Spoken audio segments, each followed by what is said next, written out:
O burro e a ponte. Em uma pequena aldeia, vivia um homem simples que possuía um burro leal. Todos os dias, ele e o filho usavam o animal para carregar mantimentos. Lenha, água. Era uma vida tranquila, feita de trabalho e silêncio. Certa manhã, decidiram atravessar a ponte que levava à feira da vila. O filho montou no burro enquanto o pai caminhava ao lado. No caminho, encontraram uma senhora que comentou com um olhar de reprovação: "Que pena, o velho a pé e o jovem montado." O pai ouviu, se sentiu envergonhado e trocou de lugar com o filho. Agora era o homem quem montava, e o jovem quem caminhava. Pouco adiante, um grupo de homens começou a rir. Veja só, o pai montado e o rapaz andando. Que egoísmo! Desconcertados, trocaram novamente. Dessa vez, ambos caminharam conduzindo o burro. Mas logo ouviram novas risadas. Que tolice! Tem um burro e andam a pé?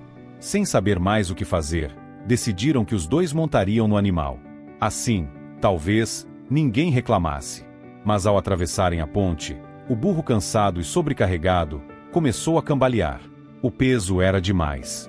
Em um passo em falso, escorregou e caiu no rio. O silêncio que veio depois foi mais pesado que a correnteza. O homem e o filho ficaram parados à beira da ponte vendo o burro ser levado pela água.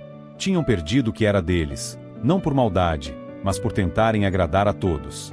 Voltaram para casa em silêncio. E naquele dia o pai disse ao filho: "Tentamos ser tudo o que os outros queriam e, no fim, perdemos o que era realmente nosso." Desde então, o rapaz entendeu: não dá para viver guiado pelas vozes que mudam a cada esquina. Porque quem vive tentando agradar todo mundo acaba se afastando de si mesmo. Na vida, há pontes que só se atravessam quando seguimos o que o coração manda, não o que os outros esperam. E há momentos em que o silêncio é mais sábio do que qualquer opinião.